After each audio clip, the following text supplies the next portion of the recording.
What's up everyone? Welcome to my unedited video. Today's topic is a self-help topic, and it's going to be on how it's good to have some adversities in life, like difficult adversities. Think about it. The people who go through life who rarely get any problems end up attributing very trivial things to big problems. This ends up making them somewhat spoiled about life and very overreactive to very small things.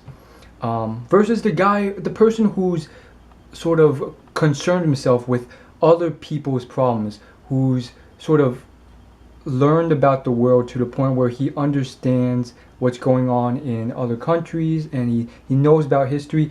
That sort of person has a lot deeper root to what he thinks is more important, and he doesn't really get concerned about trivial things like this. More so than that, when you look at the people who do go through adversity, they are more apt to be able to tackle it and overcome it in the future. These obstacles, let's say difficult people in the workplace or haters, everyone to a certain degree has haters, and everyone who's famous or well known has haters. Why? Well, there's many reasons, but one could argue one of the big ones is just pure probability. When you expose yourself to 100,000 people, how based on how genetics and environmental factors work, probability wise, it's just more probable that you will have a certain fraction of people who dislike you, just by the nature of it, no matter what you are or what you do. And you'll see that in every walk of life, even if you're not famous. What I've learned is no matter how you are as a person, there's someone who's gonna dislike you, and you shouldn't really be concerned about that, because it shouldn't matter if someone you don't know likes you for something that you think you're doing right. Think about it this way.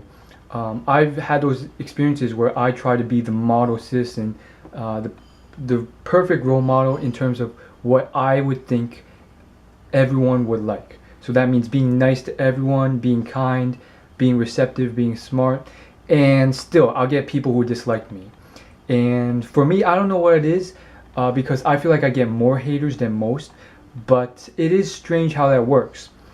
But the point of this video though is to sort of show you guys what can happen if you don't have any problems. And I feel like eventually everyone will hit certain obstacles. Everyone goes through life with problems, even those who seemingly have a perfect life. That's another huge misconception out there. I learned this from many sources, but just to give you an example, I watched a documentary of people who were children of entrepreneurs who were exceptionally wealthy, and Ivanka Trump, who's Donald Trump's daughter, was in one of them, and she just talked about how she literally had she just got very angry when one of the reporters went up to her as a child and asked her, how does it feel to have the most amazing life ever with no problems? And she just got really mad about that because she was just so stunned at the ignorance of this reporter, because he assumed that if you're rich, all your problems were solved and you didn't have any difficulties in life.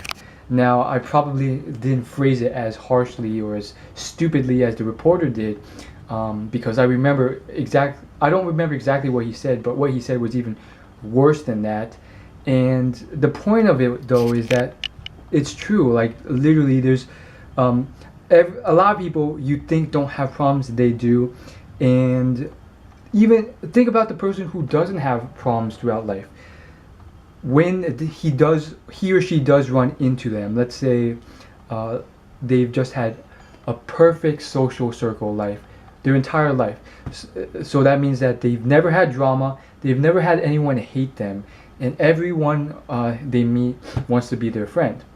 That one day when something goes amiss and all of a sudden they get all these people who dislike them, who talk about them behind their back, who do all this stuff behind their back, it will just ruffle their feathers, and they won't know how to deal with that, and it'll be a huge problem. Think about the people who have gone through life with a lot of financial aid. Maybe their parents were rich, and what ends up happening is maybe all of a sudden, unexpectedly, they can run into a variety of issues. Maybe their parents died, their inheritance got cut off, their parents lose all their money, and now they're trapped into a habit forming cycle where they're used to spending all this money, or they're used to everyone just kissing them and kissing their feet because of their money. Like, you can go on and on with different examples of a variety of topics where that person who has never experienced all these hardships in life end up screwing themselves over. So when you ever get jealous, or you fall into that flawed consumption that, oh, look at that person's life, it's perfect, he or she was born beautiful, he or she was born with money, with friends, with no problems in life, with everyone liking her, with everything she wants, whether it's relationships, whether it's guys or girls, or boyfriends or girlfriends, or whatever you want to fill in the blank with, whatever, material items, iPods. First thing you want to know, again, is that their life is probably not as perfect as you think. Second thing to know is their life is not probably as carefree and amazing and interesting as you might think. Sometimes it is, and you don't want to be jealous about that. You want to be like, oh, that's pretty awesome, because we have enough haters in this world who are constantly like, oh, I can't believe that guy has better than me. They're just too selfish. You have to be grateful, because not everyone has it that well. And when you stumble across someone who does, sometimes, sure, they had it served to them on a silver platter. But sometimes they, behind the scenes, worked for it really hard. And you have to be grateful and supportive of people who actually got there and deserve it. And even if they don't deserve it, you have to be kind of thankful that, at least some people in life are happy. Like, you can't just always be jealous at the people who are happy with their life, and then just like, pitiful of everyone else who doesn't have it well in life. That's kind of like hating both sides of the picture. But the third thing you want to think about is, hey, sometimes, although that person may have a really good life, sometimes it's better to have something more difficult. So you kind of have to be thankful that you don't have everything served to you on a silver platter, because it really, makes you better as a person. It makes you, it sharpens your knife in many ways, whether it's financially, whether it's academically. Here's yet another example in terms of academic topics. If I, for instance, was born into a exceptionally wealthy family with parents who chose not to educate me or push me at all, and encouraged me to just sit around and be lazy and do nothing, then I would be a completely different person, and I would not like that at all. Because, well, I probably wouldn't realize I didn't like it at all, but if I could look at the two choices and look through my life, I would definitely choose the one where I had a little bit of pushing and a little bit of pointing towards achieving the best I can academically, because I've learned quite a lot about this world. I know more about it than most people, and yada yada yada. And oftentimes, a lot of times, the environment is not a choice. It's something that's thrust upon you.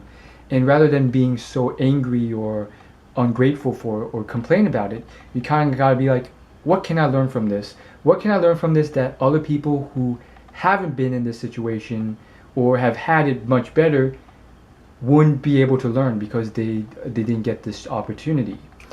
And so it's something very strange in this world, where, especially in America, where it's more of a meritocracy than most countries, you get that situation where people who are worse off end up becoming better off in very deep, complex ways.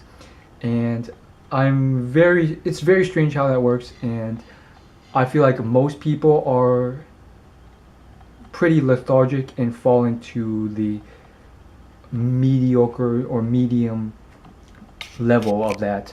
But the people who end up becoming diamonds, who get just sharpened and honed perfectly, are the ones who just throw themselves into it, maybe not all at once, but over time. And they really look at it and they're like, okay, this is a very difficult situation. I want more of these difficult situations.